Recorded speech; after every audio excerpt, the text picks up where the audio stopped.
এইখানে আমরা এই যে ফরম্যাট এর টেবিল, এই টেবিলের উপর আমরা যদি ক্লিক করি, ক্লিক করার পরে এইখান থেকে যে কোনো আমি একটা টেবিল আমি এখান থেকে বের করলাম, যে কোনো একটা টেবিল নিলাম। নেওয়ার পরে আমি আমার ইচ্ছা মতো এভাবে রোল করে নিয়ে তারপর ওকে করলাম। এখন একটা টেবিল তৈরি হয়ে গেছে। এখন এই টেবিলটার আমরা দেখতে পাচ্ছি যে অনেক আইকন আকারে অনেক কিছু আছে। আমি চাচ্ছি যে এই উপরের হেডার রোটাকে সরিয়ে দেবো, তাহলে উপরে হেডার রোড চলে গেছে। আবার যদি এটার পর ক্লিক করি এটা চলে আসবে। এরপরে যদি আমি এখানে বলি যে ফার্স্ট কলাম, তাহলে এই ফার্স্ট কলামগুলো সিলেকশন হয়েছে, বাকিগুলো আছে পরিবর্তন অপরিবর্তন আছে, এটা বাদ দিলাম। তারপর যদি আমি লাস্ট কলাম করি, লাস্ট কলামটা আসবে। তারপরে যদি আমি ব্যান্ডেডস কলামস যদি ক্লিক করি, তাহলে এই ব্যান্ডেডস কলামগুলো এইভাবে আসবে। এবার আসি টোটাল রো এবং টোটাল কলাম, নিচে এই টোটাল রো এবং কলামগুলো সব চলে আসছে। আর লাস্ট কলামটা বাদ দিয়ে যদি ফার্স্ট কলাম করি তাহলে আসবে। এইটার পর যখন আমি ক্লিক করলাম, ব্যান্ডেড রোর পরে যখন ক্লিক উঠাই দিলাম, তখন মাঝখানের কিন্তু এইগুলো সব উঠে গেছে। আবার এটার পর ক্লিক করি, তারপর কিন্তু মাঝখানে সবগুলো থাকছে। ব্যান্ডেড যে রো আছে এই রোর পর যদি ক্লিক করি তাহলে এটা আসতেছে, আবার এটার পর ক্লিক রাখলে চলে যাচ্ছে। কলামের এই পাশে অনেকগুলো অপশনগুলো হয়ে আছে, এগুলোকে আমরা বলি হচ্ছে ফিল্টার বলা হয়। কলামের এই পাশের যে অপশনগুলো আছে এগুলোকে আমরা ফিল্টার বলা হয়। এই ফিল্টারগুলো এখন আমাকে ডিলিট করতে হলে আমি দুইভাবে ফিল্টারগুলো ডিলিট করতে পারবো। অন করে আমি এটা দেখিয়ে দিই। আমি যদি কিবোর্ড থেকে কন্ট্রোল শিফট আর যদি এল চাপি, আবার ফিল্টার চলে আসবে। আবার কন্ট্রোল শিফট আবার এল চাপ দিই, তাহলে এভাবে আমরা করতে পারবো। অথবা যদি আমরা ভিতর থেকে যদি করতে চাই সেটাও করতে পারবো। এই ডাটার পর ক্লিক করব, আর ফিল্টার পর ক্লিক করলে চলে আসবে একবার, আবার ক্লিক করলে চলে যাবে। এভাবে করে আমরা এই টেবিলের টোটাল অপশনগুলো আমরা লিখতে পারবো।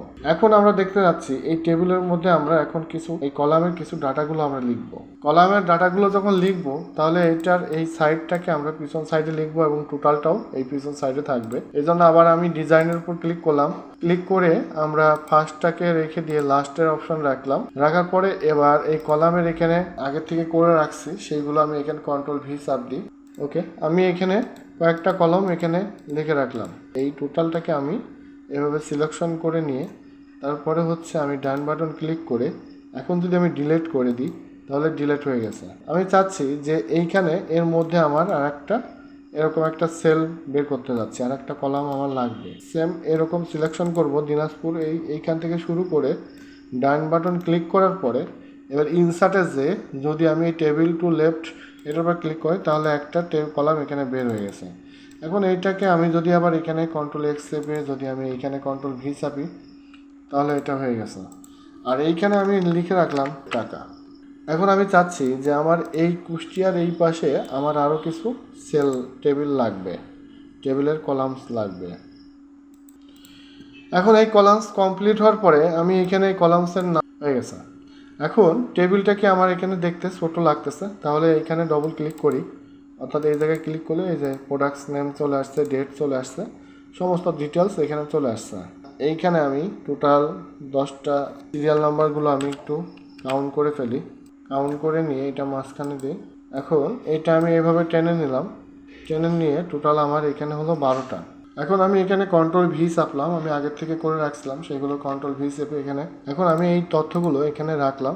আমার দরকার হচ্ছে এখানে আরেকটা আমার ঘর বের হতে হবে, তাহলে আমি এখানে বাইরে ক্লিক করে কিবোর্ড থেকে যদি ট্যাব চাপ দিই নতুন আমার আরেকটা ঘর বের হয়েছে। এই টেবিলের যে আমি এখানে তারিখ বসালাম, এখন আমি টেবিলের যে তারিখ বসালাম, এখন এই তারিখগুলোর এবং প্রোডাক্টের নেমগুলো যেটা ব্যবহার করলাম সেই ব্যবহারগুলোর ভিত্তি করে এখানে টোটাল টাকা অপশনগুলো দেওয়া আছে। কিন্তু আমি এখানে ফিল্টারগুলো অফ করে রাখছি। আমি ফিল্টারটা যদি আমি অন করতে চাই টেবিলের উপর ক্লিক করে কন্ট্রোল শিফট এল, ফিল্টারটা আমরা অন করতে পারছি। এখন আমি এই টেবিলের টোটাল যে তথ্যটা নতুন একটা ডাটা এন্ট্রি করতে চাচ্ছি সেই ডাটাটাও আমরা এখানে এন্ট্রি করব। এখানে এন্ট্রি করলাম হচ্ছে 5, তারপর ডিস্ট্রিক্টে 10,000, এভাবে আমরা করে রাখতেছি। আর এই টোটালটা এইটা লেখা থাকবে হচ্ছে আমার এই জায়গায়। টোটালটাকে ক্যালকুলেশন করতে হলে আমাকে বারবার ইকুয়াল সাম, তারপর এই ঘর এটা এত সময় নেই, আমি একবারে এইখানে টোটাল ক্যালকুলেশনটা করতে পারবো। আমি এখানে ক্লিক করলাম, অলটা চাপ দিব, চাপ দেওয়ার পরে আমরা এই যে একটা ইকুয়াল আছে ইকুয়ালের উপর চাপ দিয়ে কিবোর্ড থেকে আমি ইন্টার চাপ দেবো, তাহলে কিন্তু আমার টোটাল এই টেবিলের টোটাল অপশনটা যোগ বের হয়ে গেছে। এখন আমাদের এই টেবিলের টোটাল যে যোগ বের হলো, এখন এই টোটাল যোগ বের হওয়ার পরে এখন প্রতিটা সেলের কতটুকু কয়টা মান আছে সেই মানগুলো আমরা এখানে বের করতে পারবো। মানে এই যে টোটালের জায়গায় যে আমি যদি বলি অ্যাভারেজ, অর্থাৎ এই কুষ্টিয়া ডিস্ট্রিক্টের মধ্যে যে অ্যাভারেজ আছে সেই অ্যাভারেজটা কতটুকু হলো সেইটা দেখতে যাচ্ছি। ওকে, এই যে দেখতে পাচ্ছি। যদি বলি যে কয়টা কাউন্ট হয়েছে সেটা, মানে টোটাল হয়েছে 13টা কাউন্ট। এই যে আমি এখানে কিন্তু 12টা রেখে দিছিলাম। এখন যদি আমি এটার দুইটা ধরে নিয়ে টান দিই তাহলে 13টা টাউন হলো। এখন যদি বলি যে এই কুষ্টিয়া ডিস্ট্রিক্টে টোটাল কতটুকু সেল হয়েছে সে সেলটা দেখতে যাচ্ছি, তাহলে এখানে সাম দেই, তাহলে এই টোটাল সেলটা এটা হবে। যেমন এখানে ধরে নিয়ে যদি আমি সিলেকশন করি তাহলে কিন্তু এখানে দেখাচ্ছে যে অঙ্কটা, এই যে সামের সেই অঙ্কটা, টোটাল কাউন্ট কত হয়েছে সেটা, টোটাল অ্যাভারেজ কত হয়েছে। এখন আমি এটা চাচ্ছি যে টোটাল এখানে হচ্ছে সর্বোচ্চ সেল কত হয়েছে, কয় তারিখে সর্বোচ্চ সেল, এই যে 80,000-এর ভিতরে সেল হয়েছে। এবার আমি চাচ্ছি যে সর্বনিম্ন সেল কোনটা হয়েছে সেটাও আমরা এখানে দেখতে পাচ্ছি, এবং ওখানে অনেকগুলো অপশন আছে, এগুলো আমরা দেখব। এখন আমি চাচ্ছি যে টোটালটার সেলটাকে আমি যদি এখানে সাম করে নিয়ে যদি আমি এইটার পারে টোটাল সাম করলাম, কিন্তু করার পরে এখন এটা ধরে নিয়ে টোটাল টান দিই, তাহলে টোটাল সেলের সেই সামের অপশনটা এখানে বেরোবে। আমি চাচ্ছি যে আমার এই প্রোডাক্টের মধ্যে রাখলাম, রাখার পরে এখন আমি কন্ডিশনে যাব। কন্ডিশন থেকে আমি যদি বলি যে টেক্সট কন্টেন্টস, এইটার পর ক্লিক করলাম, ক্লিক করে বলতেছি পেন কোনটা কোনটা আছে, সেই পেন টাইপের এটা হাইলাইটস করো। ওকে, এই যে পেন দুই জায়গায় আছে। এই date of occurrence, duplicate value কী কী আছে, ডুপ্লিকেট ভ্যালু হলো দুইটো আছে, এই দুইটা ভ্যালু হিসাবে এখানে আছে। অল বর্ডার্সের উপর ক্লিক করে টেবিলের অপশনগুলো বের করে। আমি যদি এই টেবিলের অপশনগুলো আমি চাচ্ছি যে এই ফিল্টার থাকবে না, হ্যাঁ ফিল্টারগুলো কিছুই থাকবে না, ফিল্টারটাকে আমি এখান থেকে অন করে অফ করে দিলাম। অফ করার পরে আমি এই টেবিলটাকে আমরা এইখানে ডিজাইনে গেলাম, ডিজাইন থেকে দেখবো যে টেবিলটাকে আমি আগের পজিশন নিয়ে আসতে পারবো কিনা। এখন আনার পরে এখন আমি যদি এই যে মাঝখানের এটা যদি ক্লিক ছেড়ে দিই তাহলে কিন্তু টেবিলটা এখন জেনুইন একটা টেবিল হিসাবে কাজ করতেছে।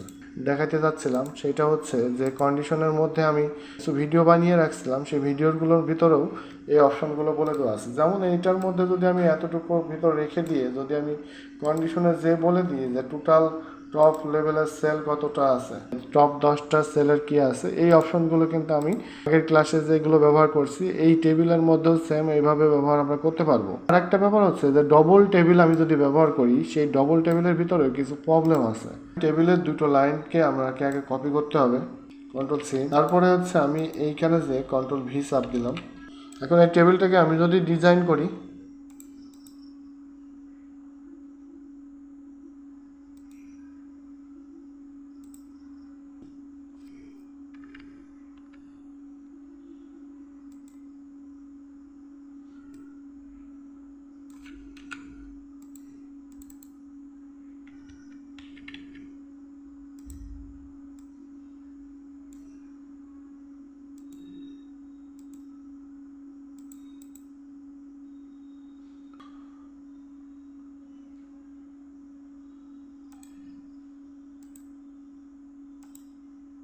ওকে, এখন যদি আমি এই আগের যে টেবিল অপশনগুলো এই অপশনগুলো নিয়ে আসার পরে যদি এখন এখানে আমি ট্যাপ চাপ দিই তাহলে কিন্তু আমার এখানে নতুন করে কিছু টেবিল নতুন করে তৈরি হচ্ছে। এখন এই টেবিলটাকে আমি চাচ্ছি যে এখন এই যে এইটাও যদি আমি আগের পজিশনগুলো নিয়ে আসি, নিয়ে আসার পর যে কোনো একটা টেবিলের পর ক্লিক করলাম, ক্লিক করার পরে লাস্টেরটাতে আমি ট্যাপ চাপ দিচ্ছি, কিন্তু দুইটা টেবিল কিন্তু আমার অ্যাডজাস্ট হয়ে যাচ্ছে। এই যে এখন এই অ্যাডজাস্টটাকে আমি দূর করার জন্য Ctrl+Z চাপ দিলাম, মাঝখানে কিন্তু একটা ফাঁকা হয়ে আছে। এই ফাঁকাটাকে যদি আমি সিম্পলভাবে লিখে রাখলাম এবি, মানে একটা যে কোনো একটা অক্ষর এখানে লিখে রেখে দিয়ে যদি আমি এখানে ট্যাপ চাপ দিই তাহলে কিন্তু এবি হিসাবে যে অপশনগুলো আছে সেই অপশনগুলো কিন্তু থেকে যাবে। এখন আমি এই টেবিলটাকেও যদি আমি আগের পজিশনে নিয়ে আসতে চাই, এই যে ডিজাইনে যাই, ডিজাইন থেকে এখানে যাই, এখান থেকে আমি আগের এই অপশনে নিয়ে আসলাম। নিয়ে আসার পরে এখানে আমি এবি পরে লাস্টে মুছে দেবো, মুছে দিয়ে এখন এইটাকে আমরা ফিল্টার করব। ফিল্টার করছিলাম হচ্ছে Ctrl+Shift+L, ফিল্টার মুছে গেছে। এখন এই ফিল্টার মুছে যাওয়ার পরে যদি আমি ট্যাপ চাপ দিই তাহলে কিন্তু আমার টেবিল এখানেও নতুন করে হচ্ছে না।